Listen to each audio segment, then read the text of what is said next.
Recently, I did a before and after on how to recover these counters with vinyl contact paper.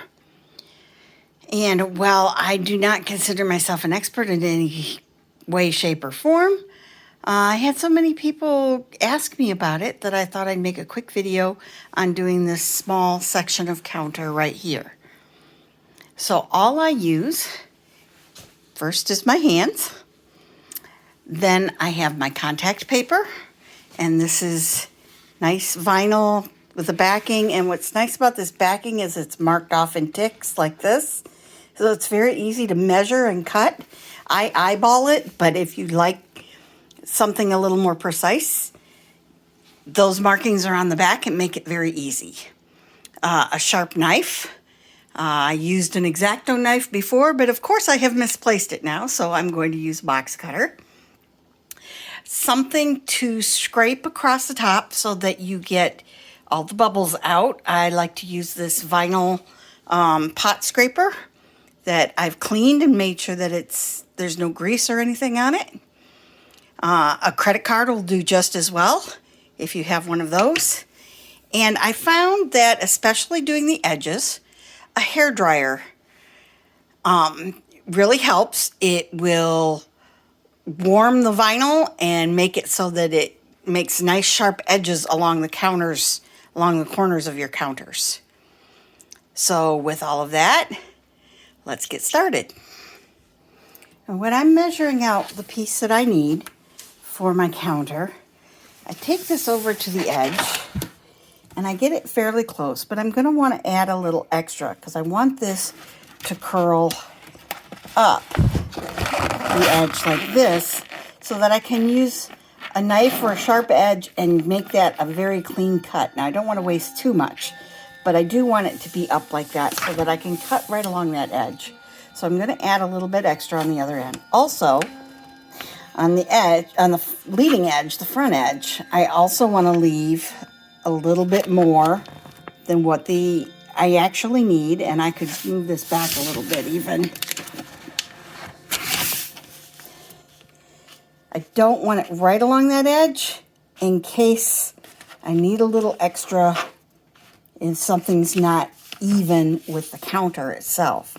So you can see I've got a little bit of turn under here, but not a whole lot. So I take this and I just lay it out the entire length of my counter.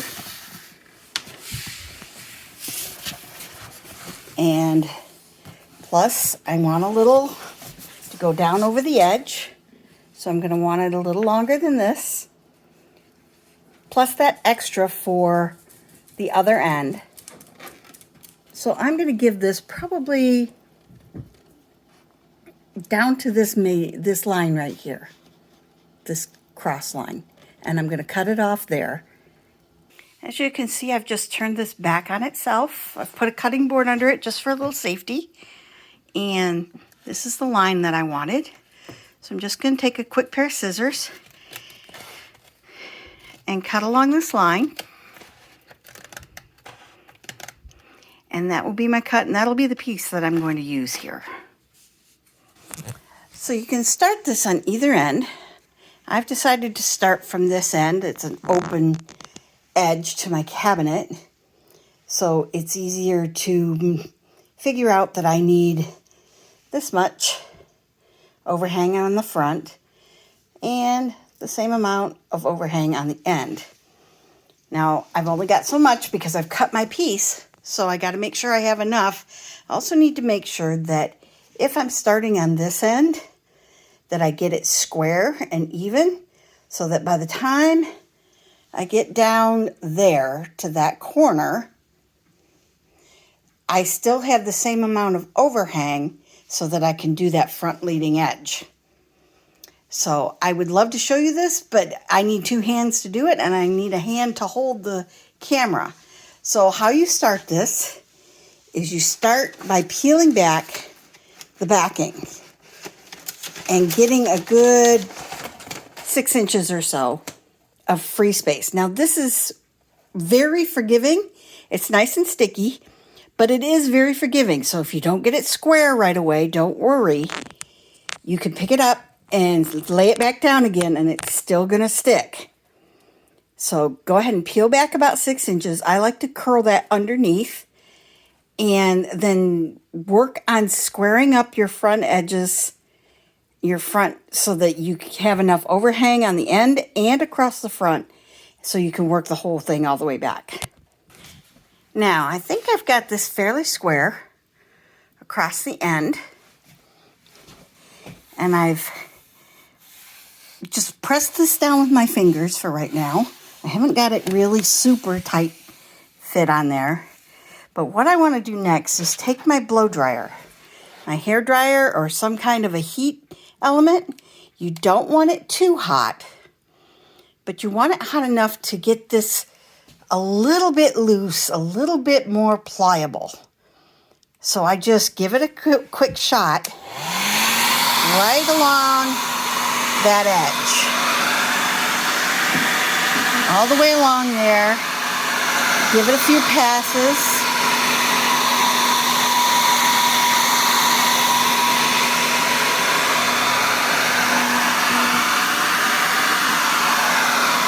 And then while it's nice and warm and very pliable still, I'm going to pull this,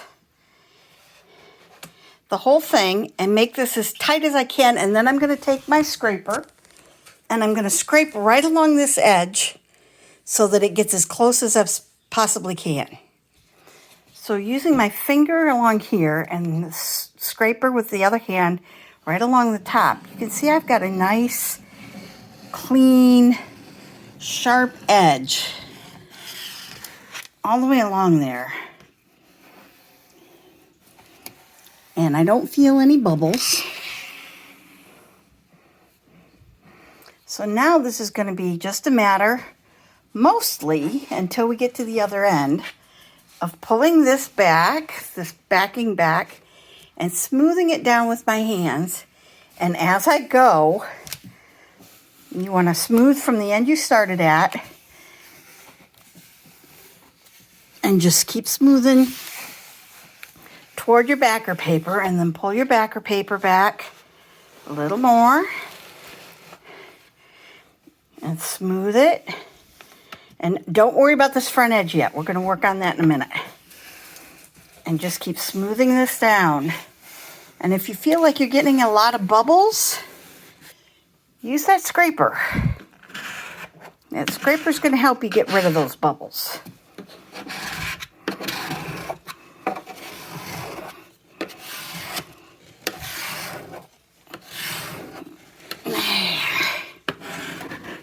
You want to scrape those bubbles out toward your edges so the air will go away.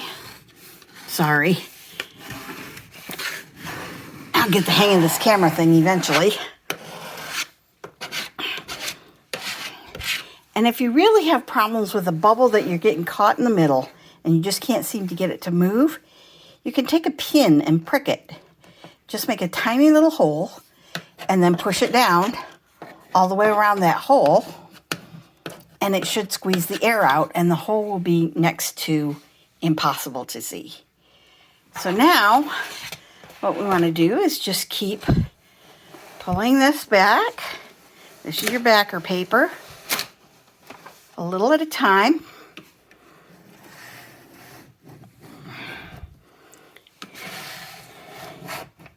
And you can do this with your hand or with whatever you've chosen to squeeze out air. I find it's easier with my hand, but for some people they want to see this, so.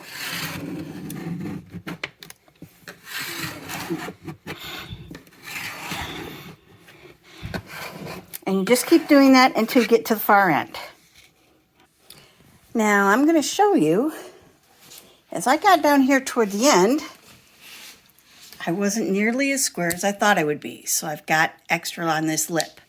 So all I'm going to do is roll this back up, take this all back up, roll it right back onto its backing, because the backing is still there. So I'm just going to take this up let it slip back onto the backing, and I'm going to start at the other end again and see if I can't get this a little more square so that my front edge is covered. Don't be afraid to take it up. It's made to do that. Okay, after having had a rough start a couple of times, I've decided that it's easier for me to start from this end rather than this end. So I've started with just a tiny little, you can see I've folded it up onto the backsplash just a little bit. And I'm gonna take my scraper, and I want that to be a nice clean line, and see that it's relatively even all the way along there. And from there, and now I have a little bit more coming down this way. Don't worry about that. We're going to clean that all up. And I'm going to try scraping it from this side. Now, we did that blow dryer edge on the other end. So how does that look if I start it from this end? Well, I don't see a crease, do you? It smooths right out.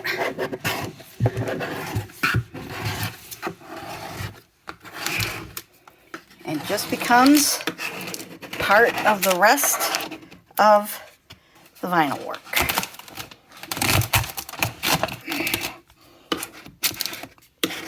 And there I had a little bubble that just doesn't quite want to work itself out. But like I said, those you can either pick a pin into it and it will work those bubbles out.